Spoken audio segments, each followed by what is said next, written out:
Lokeshwar sir ಇದ್ದಾರೆ ಮತ್ತೆ ನಿವೃತ್ತ ಪೊಲೀಸ್ ಅಧಿಕಾರಿ. ಲೋಕೇಶ್ವರ್ ಸರ್, ಈಗ ಈ ಕೇಸ್ ತೆಗೆದುಕೊಳ್ತಾ ಇರ್ತಕ್ಕಂತಹ ತೂಕ ಪ್ರಚಾರ ಆಬ್ವಿಯಸ್ಲಿ ಒಬ್ಬ ಸಂಸದ ಇಂಥ ಕೃತ್ಯದಲ್ಲಿ ಇದ್ದಂತೆ ಅನ್ನೋ ಆರೋಪ ಬಂತಂತೆ ಅಂದಾಗ ಸ್ವಲ್ಪ ವೆಯ್ಟೇಜ್ ಜಾಸ್ತಿ ಬರುತ್ತೆ. ದೇಶದಲ್ಲಿ ಅನೇಕ ರೇಪ್ ಕೇಸ್ಗಳು ನಡೆಯುತ್ತೆ ಸರ್. ಇದರ ಈ ಕೇಸು ಬೇರೆ ರೀತಿಯ ಟ್ರ್ಯಾಕಲ್ಲೇ ಹೋಗ್ತಿದೆ ಅಂತ ನಾವು ಭಾವಿಸೋಣ. ಈ ಅಬ್ಬರ ಜನ ಇದನ್ನು ಫಾಲೋ ಅಪ್ ಮಾಡೋದು, ಮಾಧ್ಯಮದಲ್ಲಿ ಗಂಟೆಗಟ್ಟಲೆ ಬರೋದು ಒಂದು ಭಾಗ ಅಂತ ಅಂದುಕೊಂಡ್ರೂ ಕೂಡ ಇಡೀ ಕೇಸಲ್ಲಿ ನಿಂತ್ಕೊಳ್ಳೋದು ಮೆಡಿಕಲ್ ಎವಿಡೆನ್ಸ್ಗಳು ಏನು ಅಂತ. ವೆರಿ ಫಸ್ಟು ತುಂಬ ವೆಯ್ಟೇಜ್ ಇರ್ತಕ್ಕಂಥ ಸಾಕ್ಷ್ಯ ಅದು. ಮೆಡಿಕಲಿ ಏನಿದೆ, ಈಗ ರೇಪ್ ಆಗಿ 24 ಗಂಟೆ ಒಳಗಡೆ ಆಗಿತ್ತು ಅಂದಾಗ ಪ್ರಬಲವಾದ ಸಾಕ್ಷ್ಯಾಧಾರಗಳು ಸಿಗಬಹುದು. ರೇಪ್ ಆ್ಯಂಡ್ ಮರ್ಡರ್ ಆಗಿದ್ದರೆ ಅದಕ್ಕೊಂದು ಪ್ರಬಲವಾದಂಥ ಸಾಕ್ಷ್ಯಗಳು ಇನ್ನೂ ಒಂದು ಹಂತಕ್ಕೆ ಸಿಗಬಹುದಾಗುತ್ತೆ. ಇದರಲ್ಲಿ ಯಾವತ್ತೋ ರೇಪ್ ಆಗಿರೋದು, ಇವನು ಜರ್ಮನಿಗೆ ಹೋಗಿ 34 ದಿನ ಆದಮೇಲೆ ಇಂಡಿಯಾಗೆ ಬಂದಿದ್ದಾನೆ, ಇವನು ಮೊಬೈಲಲ್ಲಿ ಶೂಟ್ ಆಯಿತು ಅಂತ ಆರೋಪ ಇದೆ. ಮೊಬೈಲ್ ಇದೆಯಾ ಇಲ್ವಾ ಅದು ನಮಗೆ ಗೊತ್ತಿಲ್ಲ. ಧ್ವನಿ ಪರೀಕ್ಷೆ ಅಂತ ಹೇಳ್ತಾರೆ, ಅದರಲ್ಲಿ ಪಿಸು ಮಾತಿದ್ದಾಗ FSL ಅದನ್ನು ಕನ್ಸಿಡರ್ ಮಾಡೋ ರೀತಿಯೇ ಬೇರೆ ಆಗುತ್ತೆ ಅಂತ ಬಂದಾಗ SIT ತಂಡದ ಮುಂದಿನ ಅತಿ ದೊಡ್ಡ ಜವಾಬ್ದಾರಿ ಮತ್ತು ಇಲ್ಲಿ ಬೇರೆಲ್ಲದಕ್ಕಿಂತ ಹೆಚ್ಚಾಗಿ ಪೇಪರ್ ಮೇಲೆ ಇರಬೇಕು ಸರ್. ಪ್ರಬಲ ಎವಿಡೆನ್ಸ್ಗಳೆಲ್ಲವೂ ಕೂಡ ಪೇಪರ್ ಮೇಲೆ ಕಾಣಿಸ್ಕೊಳ್ಬೇಕು. ನಮಗೆ ಮೆಡಿಕಲ್ ರಿಪೋರ್ಟ್ ಇದೆಯಾ, ಸಾಕ್ಷ್ಯಗಳಿದೆಯಾ, ಏನು ಹೇಳ್ತಿದೆ, FSL ಏನು ಹೇಳ್ತಾ ಇದೆ, ಸಾಂದರ್ಭಿಕ ಸಾಕ್ಷ್ಯಗಳೇನು ಹೇಳ್ತಾ ಇವೆ ಅಂಥೇಳಿ ಒಂದು ಪೊಲೀಸ್ ತಂಡಕ್ಕೆ ಈ ಕೇಸಲ್ಲಿ ಇರ್ತಕ್ಕಂಥ ಸವಾಲುಗಳೇನು ಸರ್ ಅಂತ ನೋಡಿ. ತಮ್ಗೆ ಮಾಹಿತಿಗೆ ಮತ್ತು ಜನಗಳಿಗೂ ಮಾಹಿತಿಗೆ ಹೇಳೋದು, ಯಾವುದೇ ರೇಪ್ ಕೇಸ್ ಅಲ್ಲಿ ಐ ವಿಟ್ನೆಸಸ್ ಇರೋದಿಲ್ಲ. ಯಾವುದೇ ರೇಪ್ ಕೇಸ್ಗೆ ಐ ವಿಟ್ನೆಸಸ್ ಇರೋಲ್ಲ. ಎಕ್ಸೆಪ್ಟ್ ಮಾಸ್ ರೇಪ್ ಆದಾಗ ಯಾರಾದ್ರೂ ಕೋ ಅಕ್ಯೂಸ್ಡ್ ಅವನು ಏನಾದ್ರೂ ತನ್ನ ಜೊತೆ ವಿರುದ್ಧವಾಗಿ ಅವನೇನಾದ್ರೂ ಬಂದು ಕೋರ್ಟ್ ಅಲ್ಲಿ ಬಂದಾಗ ಮಾತ್ರ ಐ ವಿಟ್ನೆಸ್ ಆಗ್ತಾರೆ. ಬಿಟ್ರೆ ಇನ್ಯಾವ ಕಾರಣಕ್ಕೂ ಐ ವಿಟ್ನೆಸ್ ಯಾವುದೇ ರೇಪ್ ಕೇಸ್ ಅಲ್ಲಿ ಬರೋದಿಲ್ಲ. ಎಲ್ಲ ಸರ್ಕಮ್ಸ್ಟೆನ್ಷಿಯಲ್ ಎವಿಡೆನ್ಸಸ್. ಅದರಲ್ಲೂ main medical evidence. Main medical evidence ಏನಂದ್ರೆ, ಒಬ್ಬ ಗಂಡು ವ್ಯಕ್ತಿ ಏನು ಆರೋಪಿ ಇದ್ದಾನೆ, ಅವನ ಫಸ್ಟ್ ಪ್ರಶ್ನೆ ಏನು ಅಂದ್ರೆ ಅವನು ಗಂಡಸ ಅಂತ ಫಸ್ಟ್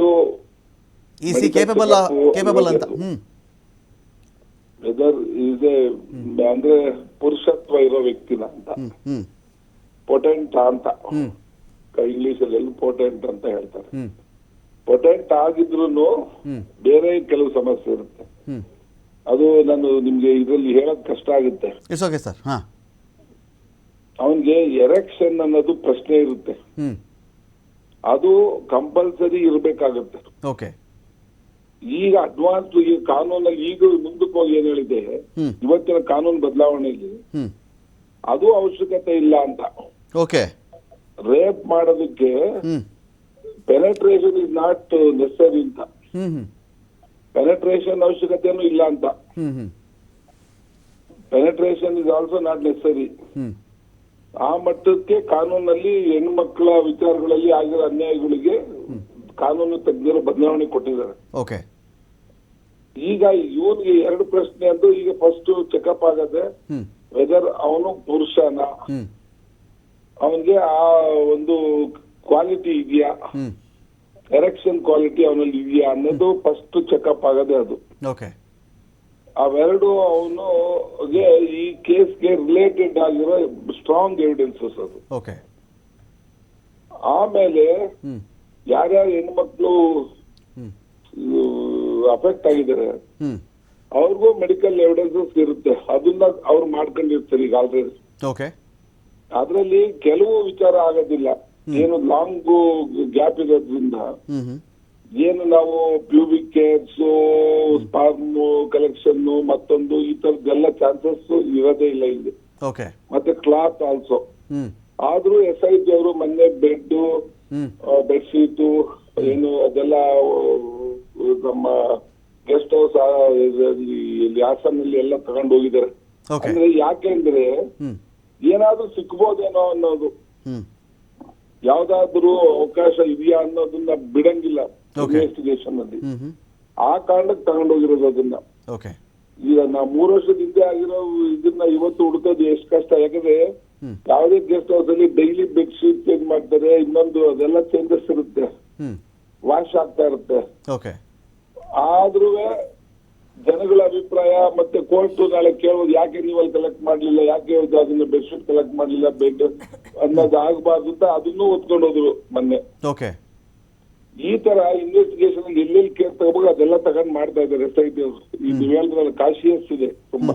ಓಕೆ ಸರ್, ಇನ್ನೊಂದು ಲೋಕೇಶ್ವರ್ ಅವರೇ, ಇಲ್ಲಿ ಅಂತ ಇನ್ನೊಂದು ಪ್ರಶ್ನೆ ಏನು ಅಂತ ಹೇಳಿದ್ರೆ, ಆಯಿತು ಒಂದು ಮೆಡಿಕಲ್ ವಿಭಾಗ, ಇನ್ನೊಂದು ಅಂತ ಬಂದಾಗ ಮೊಬೈಲ್ ವಿಭಾಗ. ಈಗ ಒಂದು ಮೊಬೈಲಲ್ಲಿ ಶೂಟ್ ಆಗಿದೆ, ಆ ಮೂಲ ಮೊಬೈಲು ಇವತ್ತಿಗೆಲ್ಲೂ ಸಿಗ್ತಾ ಇಲ್ಲ ಅಥವಾ ಕಳೆದು ಹೋಗಿದೆ ಅಥವಾ ಡೆಸ್ಟ್ರಾಯ್ ಕೂಡ ಆಗಿರಬಹುದು ಅಂತ ಬಂದಾಗ ನಮ್ಮ ಪ್ರಶ್ನೆ ಏನು ಅಂತ ಹೇಳಿದ್ರೆ, ಅದರಿಂದ ಕಾಪಿ ಆಗಿರುವ, ಅದರಿಂದ ಹರಡಿರಬಹುದಾದ, ಅದರಿಂದ ಆಚೆ ಹೊರಬಿದ್ದಿರುವ ಯಾವುದೋ ಒಂದಷ್ಟು ದೃಶ್ಯಗಳು ಎವಿಡೆನ್ಸೇ ಆಗಲ್ವಾ ಇಲ್ಲಿ ಅಂತ? ಇಲ್ಲ ನೋಡಿ, ಪ್ರೈಮರಿ ಎವಿಡೆನ್ಸ್, ಸೆಕೆಂಡರಿ ಎವಿಡೆನ್ಸ್ ಅಂತ ಇದೆ. ಓಕೆ, ಅಲ್ಲಿ ನಿಮ್ ಲಾಯರ್ ಸಾಹೇಬ್ರು ಈಗ ಹೇಳಿರ್ಬೋದು ಅನ್ಕೊಂಡೆ, ಆದ್ರೂ ನಾನು ಹೇಳ್ತೀನಿ. ಪ್ರೈಮರಿ ಎವಿಡೆನ್ಸಸ್ ಅಲ್ಲಿ ಈ ನೀವ್ ಹೇಳ್ದಾಗೆ ಆ ರಿಯಲ್ ಮೊಬೈಲ್ ಸಿಕ್ಕಿ ರಿಟ್ರೀವ್ ಆಗಿ ಅದೆಲ್ಲ ಆದ್ರೆ ಅವೆಲ್ಲ ಪ್ರೈಮರಿ ಚಾನ್ಸಸ್ ಆಫ್ ಏನು ಸ್ಟ್ರಾಂಗ್ ಎವಿಡೆನ್ಸಸ್. ಓಕೆ. ಅಥವಾ ಏನು ಸಿಕ್ಕಿದೆಯಲ್ಲ ಈಗ ವಿಡಿಯೋಸ್, ಅವುಗಳ ಒರಿಜಿನಾಲಿಟಿನೂ ಪತ್ತೆ ಆಗುತ್ತೆ. ಅವನು ರಿಯಲ್ ಆಗಿ ಮಾಡಿದಾರ, ಕಟ್ ಅಂಡ್ ಪೇಸ್ಟ್ ಅಲ್ವಾ ಅನ್ನೋದನ್ನು ಚೆಕ್ ಮಾಡೋಕೆ ಎಲ್ಲ ನಮ್ಮ FSL ತುಂಬಾ ಸ್ಟ್ರಾಂಗ್ ಇದೆ, ಮಾಡೋಂತ ಮೆಥಡ್ಸ್ ಇದೆ. ಅವರು ಕೊಡ್ತಾರೆ ಒಪಿನಿಯನ್.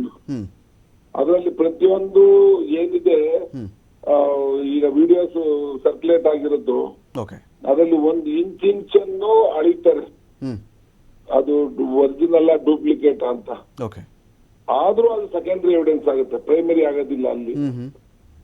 ಆದ್ರೂ ಕೋರ್ಟ್ ಏನಾಗುತ್ತೆ, ಪ್ರೈಮರಿಯಲ್ಲಿ ಸಕ್ಸಸ್ ಆಗಿಲ್ಲ, ಎವಿಡೆನ್ಸ್ ಪ್ರೂವ್ ಆಗೋಕೆ ಅಂದಾಗ ಸೆಕೆಂಡರಿಲಿ ಪ್ರೂವ್ ಮಾಡೋ ಅವಕಾಶನೂ ಸರ್ಕಾರ ಇದು ಎವಿಡೆನ್ಸ್ ಆಕ್ಟ್ ಅಲ್ಲಿ ಪ್ರಾವಿಷನ್ ಕೊಟ್ಟಿದೆ. ಅಲ್ಲೂ ಪ್ರೂವ್ ಮಾಡಕ್ಕೆ ಟ್ರೈ ಮಾಡಕ್ಕೆ ನಮ್ಮ SIT ಅವರು ಟ್ರೈ ಮಾಡಕ್ಕೆ ಹೊರಟಿರ್ತಾರೆ. ಮತ್ತೆ ಏನು